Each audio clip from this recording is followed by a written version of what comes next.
उत्तर प्रदेश में विधान परिषद का चुनाव का ऐलान हो चुका है। राज्यसभा चुनाव के बाद राज्य में विधान परिषद के चुनाव शुरू होंगे। इसके लिए 4 मार्च से नामांकन होगा। लेकिन सबसे खास बात है कि इस चुनाव में 3 दशक में पहली बार ऐसा होगा कि बहुजन समाज पार्टी का कोई सदस्य अब विधान परिषद का सदस्य नहीं होगा। इतना ही नहीं, इस चुनाव में अगर सब कुछ सामान्य रहा तो बीएसपी का कोई सदस्य नामांकन करने की स्थिति में भी नहीं होगा।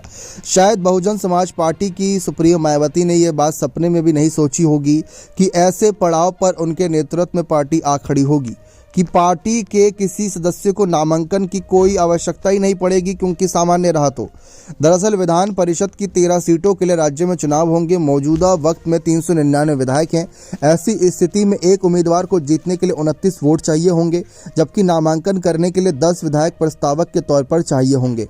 इस वजह से बीएसपी के लिए विधान परिषद चुनाव में जीतना तो दूर, वर्तमान परिस्थिति में उनके उम्मीदवार का नामांकन दाखिल करना भी असंभव नजर आ रहा है। अगर ऐसा ही हुआ तो अब विधान परिषद में बीएसपी का कोई सदस्य नहीं होगा। हालांकि इस चुनाव में सपा के 3 सीटों पर जीत तय है।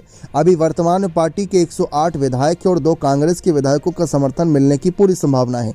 इस वजह से पार्टी के पास 3 सदस्यों के जीतने के बाद भी 23 विधायक बचेंगे, तो पार्टी चौथे उम्मीदवार का दावा भी कर सकती है। यानी देखा जाए तो वर्तमान में सपा के विधान परिषद में 8 सदस्यों और 1 सदस्य का कार्यकाल 1 मई को खत्म हो रहा है, तो संख्या बढ़कर चुनाव के बाद 10 हो जाएगी। दूसरी ओर बीजेपी गठबंधन के पास इस सदन में कुल 82 सदस्य हैं। इसमें से 11 सदस्यों का कार्यकाल खत्म हो रहा है और चुनावों के बाद 10 सदस्यों की जीत लगभग एनडीए गठबंधन से तय है। यानी पार्टी के सदस्यों की संख्या 80 के नीचे जाने की संभावना है। बता दें कि इस सदन में कांग्रेस को अब कोई भी सदस्य नहीं है। आजादी के बाद पहला मौका है कि यूपी विधान परिषद में कांग्रेस का अब कोई सदस्य नहीं है। लेकिन एक समय पूरे उत्तर प्रदेश में बहुमत से अकेले दम सरकार बनाने वाली बहुजन समाज पार्टी के हालात इतने बुरे आ गए हैं कि आज विधान परिषद के चुनाव में उनकी चर्चा इस कदर की जा रही है।